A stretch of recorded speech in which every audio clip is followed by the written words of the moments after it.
से मैं कहना चाहता हूँ, जो लोग चुनाव आते हैं और आने के बाद कार्य करने लगते हैं, जबकि आपने देखा होगा कि मथुरा में हेमा मालिनी ने जब 2019 का लोकसभा चुनाव आया था, चुनाव आने के दौरान हमारे किसान भाइयों के साथ गेहूं काटे थे। गेहूं की तस्वीरें बहुत वायरल हुई थी और उन्होंने कहा था कि मैं एक किसान हूं और किसान के लिए कार्य करूंगी। आपसे मैं ऐसा कहना चाहता हूं कि आप लोग केवल दिखावा के लिए कार्य करते हैं, उसके बाद कुछ नहीं करते हैं। अब मेरे गेहूं पके हुए हैं, गेहूं अब पके हुए हैं, मुझे भी किसी मज़दूर की आवश्यकता है और मुझे कोई मज़दूर नहीं मिल रहा है। मैं आपसे पूछना चाहता हूं कि आप मेरी सहायता करेंगी, क्योंकि उनने कहा था मैं किसान हूं और मैं किसान के काम आती हूं और हमेशा काम करती रहूंगी। उसके बाद जब वह 5 साल हो जाते हैं, वह गायब हो जाती हैं। लेकिन क्या किसान के लिए सब लोग दिखावा करते हैं? उनने कहा था कि मैं अपनी बहनें माताओं की तरह खेत पर काम करती थी पहले, अब मैं फिल्म दुनिया में चली गई हूँ। लेकिन जब मथुरा चुनाव होने के बाद वह 5 साल बाद लौटती हैं, उसके बाद वह केवल अपने घर और परिवार के अलावा किसी को और नहीं देखती हैं। हेमा मालिनी जी से मैं कहना चाहता हूँ कि केवल दिखावा के लिए कार्य ना करें, किसान के साथ हो रहे अन्याय के लिए आवाज़ उठाएं, हो रहे भ्रष्टाचार के लिए आवाज़ उठाएं।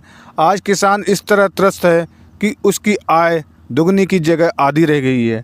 इस समय किसान के लिए सबसे बड़ी समस्या है, बहुत सारी बीमारियां आती हैं, इसके लिए सरकार कुछ कदम उठाए। और बहुत तरह की ऐसी वैसी समस्याएं आती हैं, जैसे कि किसानों के उनका समर्थन मूल्य सही से नहीं मिलता है, उनके लिए सही से गन्ने के दाम नहीं मिलते हैं, और जब वह अपना अनाज बेचते हैं तो उस समय उसका रेट आधा रह जाता है। इस समय गेहूं की फसल खड़ी है और ये कटने वाली है, लेकिन इसका आज का दाम देखिए क्या है, इसका 1 महीने का पहले का दाम देखिए क्या है। 1 महीने पहले 2800 रुपये था, आज ये 2200 रुपये क्यों आ गया है? क्योंकि किसान के पास आज अनाज है। अगर जब किसान के पास अनाज नहीं रहेगा, इसी की कीमत 2200 से बढ़कर 3200 हो जाती है। ये समझने की बात है कि हमारे देश में किसानों के साथ अन्याय क्यों हो रहा है। खाली नेता किसी भी पार्टी की हो जुमलेबाजी करते हैं, कोई नेता किसान के साथ नहीं खड़ा है। अगर खड़ा हो तो बता दे। इसका सरकार ने 2400 कुछ रुपए समर्थन मूल्य किया है, लेकिन क्या किसान समर्थन मूल्य पर बेच पाएगा? नहीं, इसे बिचौलियों के हाथ बेचना पड़ेगा। और बिचौलिया इस प्रकार हावी रहते हैं कि वह पहले ही पैसा दे देते हैं किसान के लिए, खेती करने के लिए, और अपना ब्याज सहित उसका रुपए के हिसाब से वह ख़रीदते हैं। अब ये रेट 2200 रुपये है।